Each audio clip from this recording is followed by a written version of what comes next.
আদিবাসী সাঁওতালদের ভূমি জবরদখলের প্রতিবাদে বিক্ষোভ সমাবেশ। গাইবান্ধা প্রতিনিধি রিফাতুন নবী রিফাতের তথ্য ও চিত্রে থাকছে বিস্তারিত। গাইবান্ধার গোবিন্দগঞ্জে আদিবাসী সাঁওতালদের ভূমি দখলের প্রতিবাদে বিক্ষোভ মিছিল ও সমাবেশ অনুষ্ঠিত হয়েছে।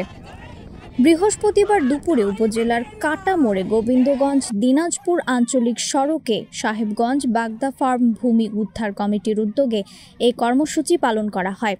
সাহেবগঞ্জ ভূমি উদ্ধার কমিটির সভাপতি ডাক্তার ফিলিমন বাস্কের সভাপতিত্বে প্রতিবাদ সমাবেশে বক্তব্য দেন সাহেবগঞ্জ বাগদা ফার্ম ভূমি উদ্ধার কমিটির সাধারণ সম্পাদক রেজাউল করিম, আদিবাসী নেতা আনিসুর রহমান মইনুল, রাফাইল হাস্তা, প্রিসিলা মুর্মু, গৌর পাহাড়ি, সাহেব মুর্মু, প্রদীপ টুডু, সুচিত্রা মুর্মু, তৃষ্ণা তপ্ত সহ অনেকেই। এর আগে আদিবাসী সাঁওতালরা বাগদা বাজারে সমবেত হয়ে দিনাজপুর গোবিন্দগঞ্জ আঞ্চলিক সড়কে একটি বিক্ষোভ মিছিল প্রদক্ষিণ করে। পরে তারা কাটা মোড়ে অবস্থান নিয়ে বিক্ষোভ সমাবেশ করেন।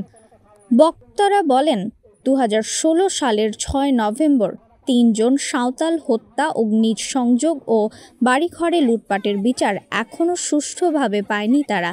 নতুন করে ওই চক্রটি আবার সাঁওতালদের জমি জোর করে দখল করছেন। প্রশাসনের কাছে বারবার বিচার চেয়েও কোনো লাভ হয়নি। সাঁওতালদের জমি দখল বন্ধ সহ সকল ধরনের হয়রানি বন্ধের দাবি জানান তারা এবং এসব বন্ধ না করলে কঠোর কর্মসূচির হুঁশিয়ারি দেন বক্তারা। নিউজ ডেস্ক, রিফাত আরা ইসলাম,